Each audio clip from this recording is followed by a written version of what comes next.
momento. Bom, hoje eu queria falar de como potencializar a gestão dos seus atendimentos com o uso da tecnologia. Mas eu até coloquei aqui um mini currículo, né, resumido. Sou Diana Noronha, sócia-diretora da Agrega, que é uma startup em saúde, doutoranda em difusão do conhecimento pela Universidade Federal da Bahia, especialista em gerontologia pela Católica, em ergonomia pela Inesp, fisiologia do exercício para idosos pela USP. Sou responsável pelo setor de pesquisa do Centro de Referência Estadual de Atenção à Saúde do Idoso, aqui da Bahia, e professora universitária por muitos anos. Agora a Grega me tirou o tempo para isso. E eu hoje vim contar para vocês uma história. É a história de uma fisioterapeuta que queria fazer a diferença. E aí, quais são os conselhos que você daria a ela? Bom, ela ouviu vários conselhos. Falaram para ela estude, falaram para ela faça estágios, disseram para ela se dedique a seus pacientes, escolha a sua área, seu nicho de mercado, se especialize. E ela era muito obediente e tudo que falavam para ela fazer, todos esses conselhos, ela buscou seguir à risca. E essa fisioterapeuta sou eu, aqui, né, minha foto no dia da formatura, há 15 anos atrás, quase 16, carinha de menina. E eu saí de lá tendo uma certeza, vou usar tudo que aprendi na faculdade para ser uma excelente profissional. Então, eu saí da faculdade com essa certeza na minha vida. Só que tinha uma questão. Eu decidi que ia usar tudo que aprendi na faculdade e ia empreender.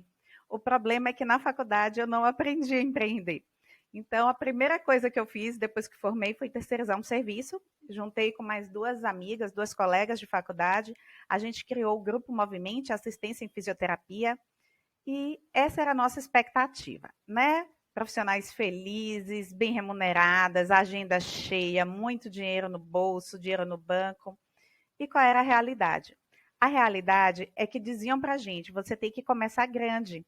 Então, a gente já começou pensando no jaleco padronizado, a gente já tinha que pagar, né, uma empresa de contabilidade, a gente já tinha um site, a gente tinha cartão de visita, a gente tinha telefone fixo, a gente pagava imposto toda vez que emitia uma nota, mas a gente não tinha maturidade, a gente não fez um plano de negócios de verdade, não sabíamos o que era precificação, não tínhamos ideias de como fazer a prospecção de novos clientes e a gente não tinha um alinhamento dos nossos objetivos pessoais. Então, qual foi o resultado? O resultado é que a gente investiu muito em divulgação para fazer a prospecção dos clientes, mas a gente não sabia como fazer isso. Então, o resultado final é que de cliente fixo, a gente teve apenas um, que foi essa instituição de longa permanência, onde nós terceirizávamos o serviço. E aí, o que aconteceu? Aconteceu que em pouco tempo a empresa faliu. E quando eu falei para vocês que a gente não fez o alinhamento das expectativas, dos objetivos pessoais, qual era o meu objetivo pessoal, o meu sonho? Eu não sonhava em ser empreendedora, ser empresária.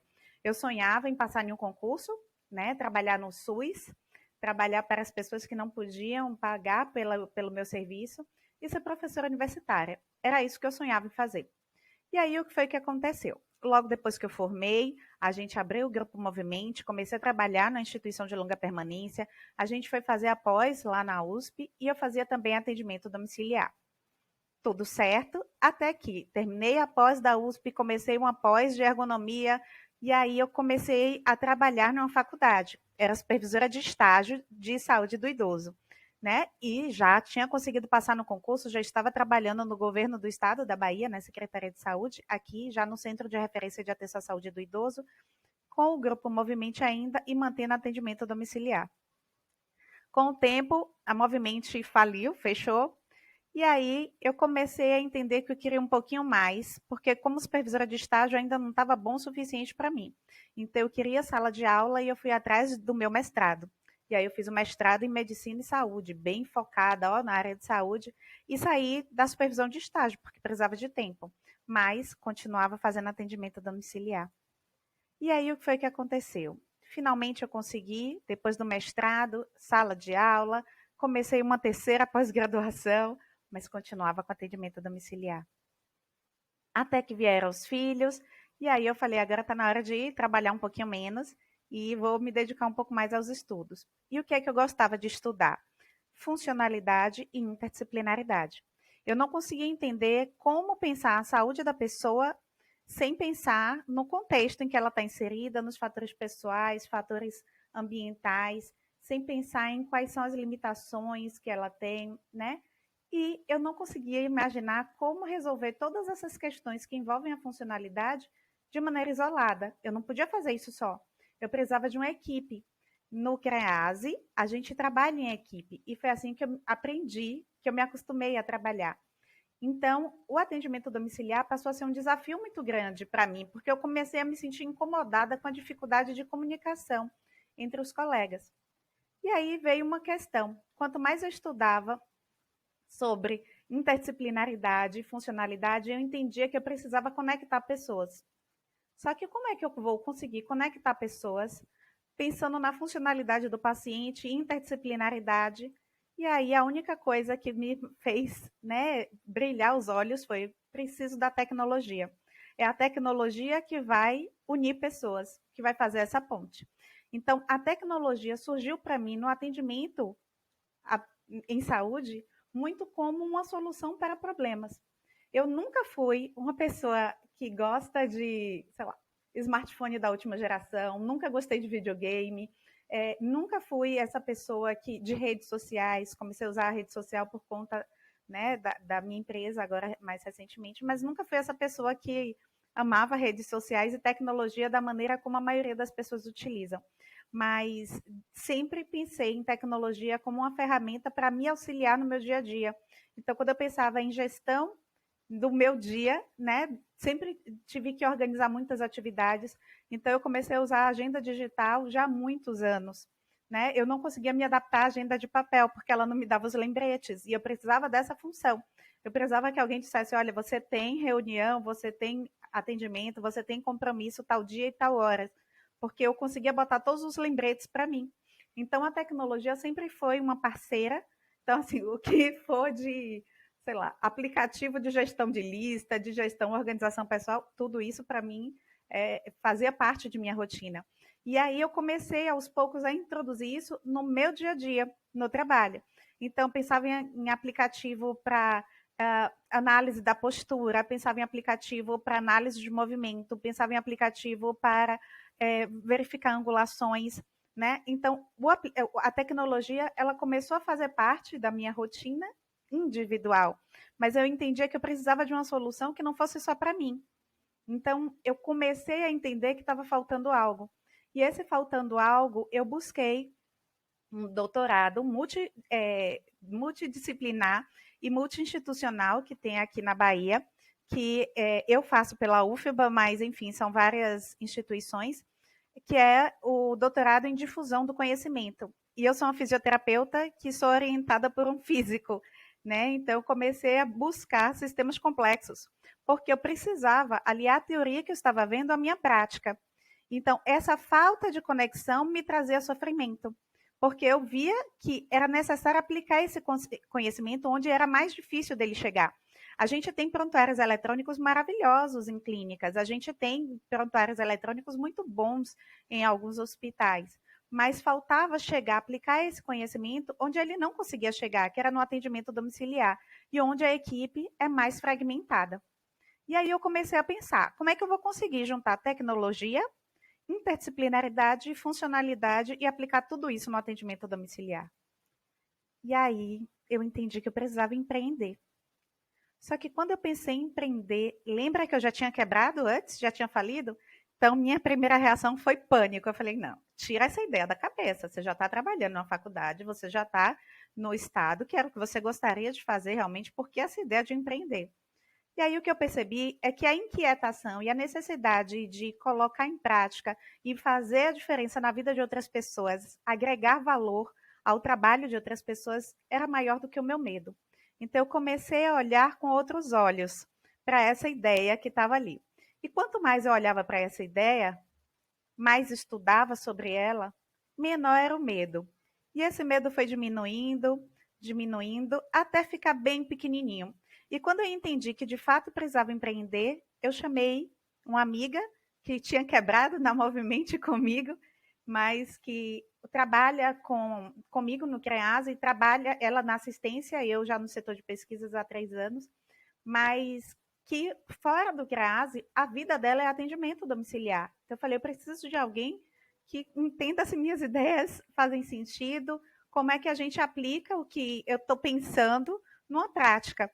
E aí o que a gente fez foi criar a Agrega Saúde e Inovação, que a missão é melhorar a funcionalidade das pessoas, aliando tecnologia e humanização, conectando profissionais de saúde entre si e com o paciente. Então, quando a gente começa a entender o que a gente de fato necessita, as coisas ficam um pouco mais claras, porque isso nos dá motivação. Essa é a nossa missão. Mas como a tecnologia pode potencializar a gestão dos meus atendimentos? Você pode estar se perguntando isso, né? Então, como é que essa história que me motivou, que me marcou e que me levou até onde eu estou hoje, tem a ver com você que está aí assistindo? Então, vamos lá. Se você realiza atendimento domiciliar, vamos conversar sobre alguns artigos. Eu trouxe apenas 3 artigos, porque o nosso tempo é um pouco reduzido e eu espero que a gente tenha no final a oportunidade de compartilhar, trocar, responder questões. Tá? O primeiro artigo que eu trouxe aqui é um artigo que foi feito em 2016 nos Estados Unidos, que ele busca ver as lacunas de coordenação de cuidado devido à falta de interoperabilidade nos Estados Unidos. É um estudo qualitativo e revisão da literatura. Esse estudo é interessante porque ele foi feito em 6 regiões dos Estados Unidos. E aí, o que é que ele viu? Ele foi olhar o que é que ele conseguia se debruçando sobre prontuários compartilhados e integrados. Então, ele foi olhar isso com muito cuidado, e aqui a gente já vê a tecnologia tanto nos prontuários compartilhados, então a gente está vendo que os profissionais da equipe multidisciplinar, eles têm acesso a esse prontuário, mas não só compartilhado entre os profissionais, mas integrado entre sistemas. Então, a gente vai ver um pouquinho mais na frente que não basta eu pensar no meu atendimento domiciliar dentro da casa do idoso. O ideal seria que esse prontuário eletrônico ele fosse integrado com outros prontuários, para que eu pudesse ter acesso às informações da vida desse sujeito enquanto ele estava internado, estava numa emergência, estava numa enfermaria, enfim. Então, ele viu que prontuários eletrônicos compartilhados e integrados, eles podem melhorar a coordenação do cuidado. Ele pode fornecer aos profissionais de saúde o acesso remoto às informações, melhorando a compreensão. Eu não sei vocês, mas eu sempre fui indo Caxias. E quando eu ia fazer atendimento domiciliar, eu sempre chegava na casa do paciente no primeiro dia com uma pastinha contendo minha ficha de avaliação, controle de frequência e folhas de evolução. E deixava uma avaliação bem bonita, bem organizadinha na casa do paciente, mas muitas vezes era em casa que eu fazia a conexão daquele caso com algum outro caso, ou que eu estudava alguma coisa e falava, deixa eu ver se ele tem isso também. Só que quando eu estudava, eu estava em casa e o prontuário estava na casa do paciente. Então eu não conseguia, em alguns momentos, ter esses sites. Então o que eu fazia? Sempre que possível, eu tirava fotos das minhas fichas de avaliação, que nem sempre ficava tão legível, ou eu fazia um rascunho daqueles pontos mais importantes, mas isso demanda mais tempo na casa do paciente. Né? E como a gente sabe, quem trabalha com atendimento domiciliar, literalmente tempo é dinheiro. Bom, o que é mais importante? É a possibilidade de comunicação assíncrona. O que é que eu quero dizer com isso? Eu preciso conversar com o paciente, eu preciso conversar com o familiar, e eu preciso conversar principalmente com outros profissionais de saúde, mas nem todos estão disponíveis no mesmo momento. Então, muitas vezes, o médico ele só tem tempo para aquele paciente durante a consulta dele.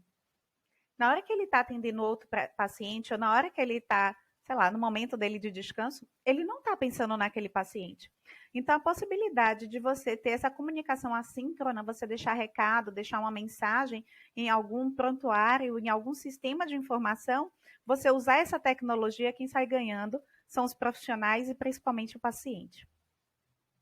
Bom, o que a gente observou? Ele buscou entender, sob a ótica dos profissionais de saúde, o quanto a tecnologia da informação está envolvida na transição de pacientes. E aí ele foi olhar, como eu falei para vocês, paciente saindo da emergência para o home care, ou de hospital para uma enfermaria, da emergência para uma enfermaria, enfim.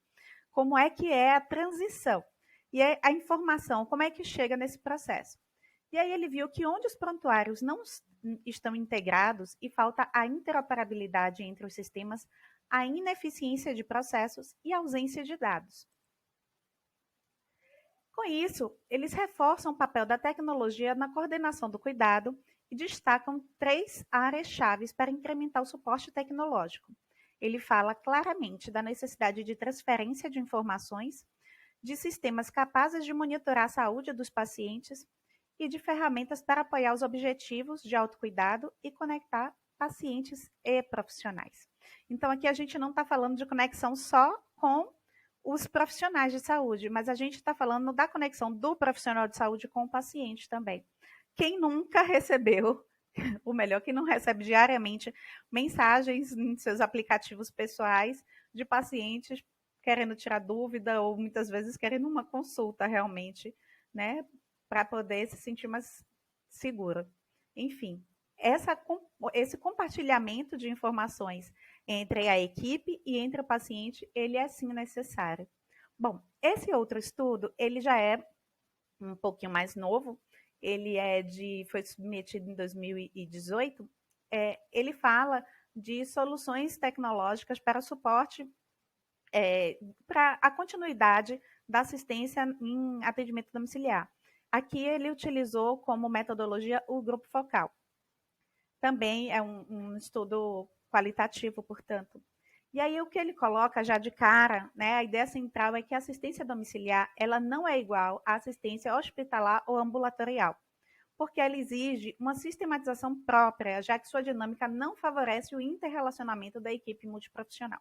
Então, você não pode pensar que encontrarei o meu colega na passagem de plantão. Não tem passagem de plantão. Então, essa sistematização, ela precisa ser pensada. E aí, esse estudo, diferente do anterior, que tinha sido feito em 6 regiões dos Estados Unidos, ele foi realizado na região nordeste dos Estados Unidos e utilizou, né, como público 61 médicos. É um estudo qualitativo com grupo focal e as principais dificuldades que estes profissionais encontraram no dia a dia do atendimento domiciliar foram, vê se alguém se identifica, a continuidade do cuidado e a comunicação nas transições de cuidado, ou seja, comunicação inexistente ou ruim entre os profissionais da equipe. Segundo, manter a continuidade durante o atendimento domiciliar.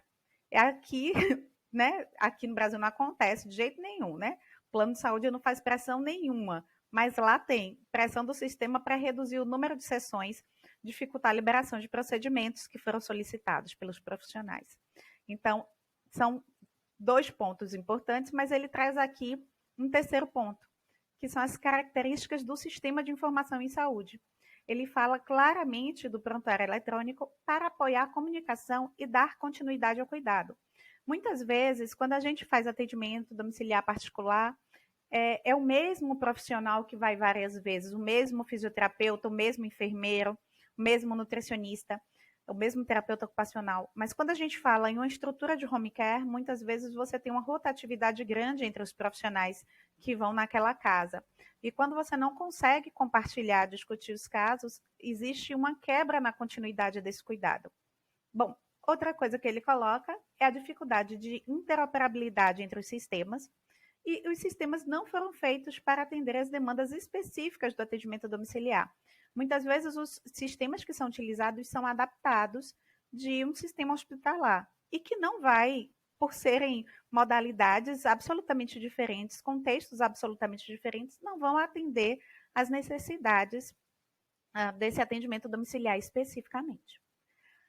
Como não poderia deixar de ser, já que a gente teve esse ano a liberação através do COFITO, né? Vamos falar também de telemedicina. Aqui a gente teve a liberação dos conselhos profissionais da área de saúde. Falo do COFITO especificamente, porque, enfim, né? Sou fisioterapeuta, então é a minha área, meu pedacinho. Enfim, ele traz um artigo que foi feito em fevereiro desse ano e mostra como a telemedicina foi importante para o controle da pandemia por Covid-19. E aqui a gente vê algumas coisas bem interessantes. Ele traz alguns problemas. Qual era o problema que se tinha lá? A dificuldade de coordenação do pessoal de saúde para atender a grande demanda. Vocês devem lembrar que no início, logo da pandemia, os profissionais de saúde foram convidados a se cadastrar, porque existia a possibilidade da gente precisar ser remanejado para outra região, caso houvesse, né, um colapso no sistema de saúde de algum local. Lá na China, eles viram que existia, perdão, que não seria possível o deslocamento dos profissionais em grande volume. Então, eles precisavam pensar em uma solução. E a solução que eles pensaram foi a telemedicina. E aí, o Centro Nacional de Telemedicina da China estabeleceu um sistema de apoio e triagem de emergência para identificar os casos de Covid-19 e dar as primeiras orientações. Com isso, ele diminuiu a sobrecarga nos hospitais e melhorou a gestão da crise. Agora, precisou de um grande investimento para essa demanda. E onde é que está o grande investimento? Primeiro, o custo das ligações telefônicas que eram feitas para os pacientes. Era necessária infraestrutura de nuvem, porque esses dados precisam estar armazenados em algum lugar. Então, as nuvens de dados, enfim, né, custam, porque o espaço é grande para tantas informações. E foi necessário um aplicativo de serviço de telemedicina. Então, aqui, mais uma vez, a gente vê que não é só o prontuário eletrônico que vai resolver, mas a gente tem também, muitas vezes, a necessidade de outras estruturas que vão permear esse atendimento, mas que vão dar um suporte importante. Durante a pandemia, já fui procurada por alguns pacientes buscando atendimento por estarem com Covid e outras comorbidades. A gente não faz atendimento para paciente que está positivo para Covid, mas em todas as vezes eu me ofereci para fazer um atendimento por teleconsulta, para que eu pudesse orientar essa família e tentar minimizar esse sofrimento no momento em que é tão delicado para a família, né? Principalmente porque eu trabalho, minha experiência com idoso, então é o público-alvo e eu não posso correr o risco de nos infectarmos e principalmente contaminarmos outros idosos, já que esse é o público que atendemos. Bom, o estudo demonstrou que o novo serviço criado para atender a demanda da pandemia trouxe benefícios substanciais na eficácia das consultas e monitoramento remoto dos pacientes. Então, mais uma vez, a gente vê a importância da telemedicina, principalmente nesse momento de pandemia, mas é algo que a gente entende que, se não houver nenhuma revogação da liberação pelos conselhos, deve se manter, porque a gente tem a possibilidade de discussão e de acesso a profissionais que talvez a gente não tivesse se não fosse a possibilidade da telemedicina, ou melhor, né, do teleatendimento, teleconsulta e telemonitoramento. Bom, vocês querem saber o que aconteceu comigo e com minha sócia? Então vamos lá. Nós continuamos estudando e realizando o nosso sonho de conectar pessoas. Então a gente mergulhou mais fundo na tecnologia, criamos uma solução multiplataforma, que é um sistema que está disponível em plataforma web, também aplicativo, Android e iOS, que reúne uma série de funcionalidades tecnológicas que a gente entende ser importante no momento do atendimento domiciliar. Então, a gente tem um prontuário eletrônico, que também tem a possibilidade de indicar e receber indicações de outros profissionais, né? Então, se você precisa indicar um cardiologista para o paciente que você está atendendo, você pode fazer isso através do aplicativo. E se o cardiologista entende que ele precisa de um fisioterapeuta, ele pode também te indicar através do aplicativo. É possível trocar mensagens com a equipe que atende o paciente, com o próprio paciente. Né? É possível realizar teleconsulta. Existe um app, um aplicativo específico para os profissionais e uma versão gratuita para os pacientes.